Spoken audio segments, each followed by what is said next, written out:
Alright guys, welcome back to the ESChamp TV presentation of the LANation 2014. We're here with the young and old of esports, the full court jester, the Master Dalk, and we're down to our last match here for the StarCraft 2 stream. We have ourselves Mammoth up against Elegance, a PvP to finish us off. Yep, it's going to be on a very exciting map, Catalina. It's a 3-player map. I can see the squid now. It's right there, smack dab in the middle, slapping in the face. Mammoth doesn't actually have his auto rally on. That's surprising. Call the cops, call the press, everyone needs to know. That is surprising to me. But they need to know who this is. Yeah. We're going to be getting in here, spawning on top of our yellow Protoss player, representing Armada Gaming and French Elite. We saw him a bit earlier today. It is Mammoth. Look at that logo. That's a creepy logo. Give you that. Alright, on the flip side of this multiple spawning map, we have ourselves our Lavender Protoss, Mr. Elegance. What is that logo? Is that like a torch that's banned? Oh, it's a G with a sword. The sword is actually an I for Integrity Gaming. Ooh, look at that. Yeah.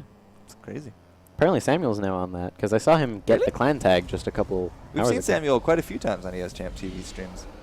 He just joined today, apparently. Wow, congratulations. Getting picked up by a team. I also saw that Ivy Drift actually picked up a few more others. Yeah, we got Bones and Zan recently. Yeah, congratulations on your acquisition. Thank you. But we're going to have to see what can Elegance do for his new team here. Catalina, as he said. I just really want to show that squid in the middle. Damn. Look at that. What's the story behind this? It is actually a reference to a K-pop song based off of the same name as the map, Catalina. Yes, and the K-pop video is taking place in a sushi bar, which is why there is a squid there in the center of the map. Now you know. Brought to you by Master Delk. All right, so PvP Mirror. It's not our first one, but not really too sure what to expect from both these guys. So far, it's pretty mirrored. A lot of the production there is going to be mirrored from both sides. No crazy forward fast expands, no crazy cheese. Nobody's building a base in a base. A little disappointed that there's no base in a base, to be honest, but those are always the best. But either way, we're going to go for a solid strat because, you know, $2,000 prize pool is on the line here. And this is the last match. This is the last chance for these guys to get a point in their group stages. It is, and it's going to be hopefully an exciting match. These two players I've seen quite a bit of before, but right now it's hoping to be good. And, you know, so far, very quiet, as you said, just going to play cautious. Last match of the day, don't want to ruin it. Or at least last match of the group stages. Yeah, it's the last match of the group stage. As I said, last chance to put up points because later on tonight we're going to have the brackets start up and then the finals, of course, tomorrow with the top 4, I believe. I believe top 4, Yeah, we're doing semis and finals tomorrow to find out who takes home the lion's share of a $2,000 prize pool. But, yeah, first time we've seen Catalina today. Hopefully we'll see more. I believe we got best of 3s tomorrow. Yes, best of 3s tomorrow morning, and then... So we'll see a lot more varied maps. No more just overgrowth after overgrowth after overgrowth. Yeah.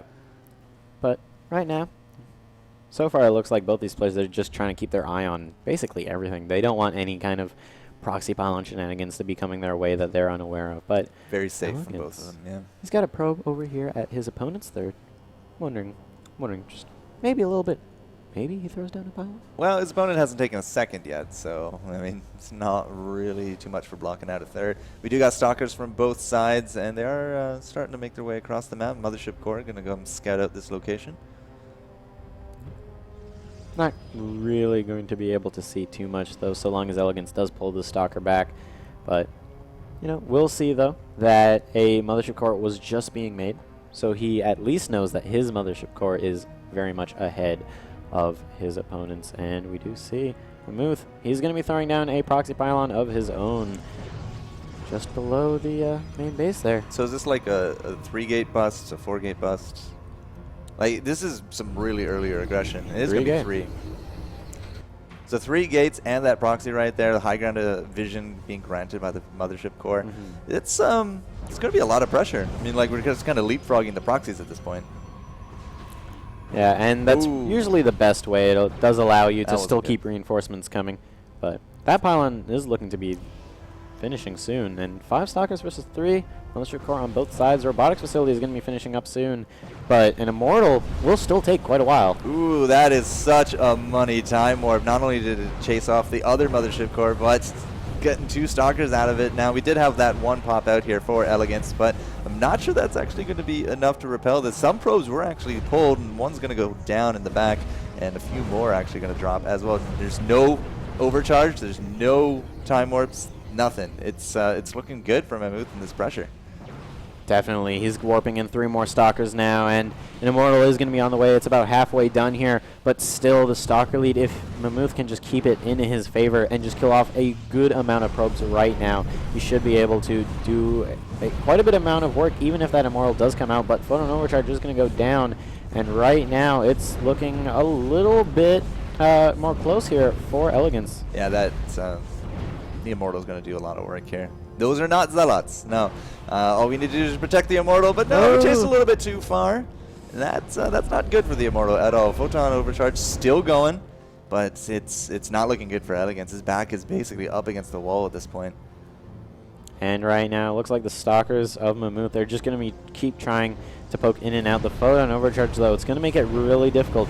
He wants to just lower the unit count of Elegance as much as possible, as that's really what this is relying on. Yeah, no, 3-gate pressure, I mean, there's nothing going on back at home there for Mammoth at all. It's just production, production, production. And, you know, sure, all right, you're going to make yourself a guy that has to kind of hoof it across the map. Here comes the Zealots. That's what you need. You need a little bit of that meat. And it's all about Elegance keeping this Immortal alive, but I'm not too sure how much longer that's going to last. He is now down. The probes were pulled. Again, the Zealot meat in the front. Just a little too beefy. These probes actually could make a killing here, so to speak. Yeah, and right now, these probes, again, as you said, just putting in a lot of work. And right now... 1 hit point Stalker. Oh, man, that is not good, but target firing not too good here from Elegance, unfortunately. Go. That Mothership Core is going to go down, and the Immortal, there is no money in the bank. Just so much lost mining time, and GG from Elegance. Mammoth. Nice and simple. Mammoth with a 3-gate push. Didn't even need his own robo facility, but at the same time, man, that pressure. Yeah. Just enough. So yeah, Elegance trying to go up to the tech, just kind of gets overwhelmed. Quantity over quality yet again. Yeah. And the last point awarded to Mammoth. So this means that a few things are going to happen now, Mr. Delk. Yes, quite a few things, actually. As, you know, we're going to be switching over towards the Dota 2 side of things here at LANation now that we've finished up with the StarCraft 2 group stages. Well, first we're going to take a little bit of a break here on stream because the group stages are done. We got to generate the brackets. They're going to go live tonight with Base Trade TV. So guys, make sure you bookmark them because they are partnering up with us here. And when they go live tonight at 5, this stream will come back on, and we will be covering the group stages, or the final group stages there, of Dota 2. And that's going to be our Dota 2 division here on camera. So, we're done with the StarCraft group. We do thank you for your patronage. If you did like what you see and you hear, of course, hit the follow button, hit the subscribe. We got some cool emoticons you can get direct in chat. And, of course, big thanks to our sponsors here as well, because there's quite a few of them here today to make all this possible. Chairs for Gaming, AMD Radeon Memory, Chop Shop, Cooler Master, Everyone Games, George Brown College, of course, Stinky Board, and CGM Magazine. So big thanks to them. And we are done. So taking a break. We're going to keep this up until 5 when we flip over. So do feel free to leave us any kind of commentary. But until then, we will see you later tonight. Yeah.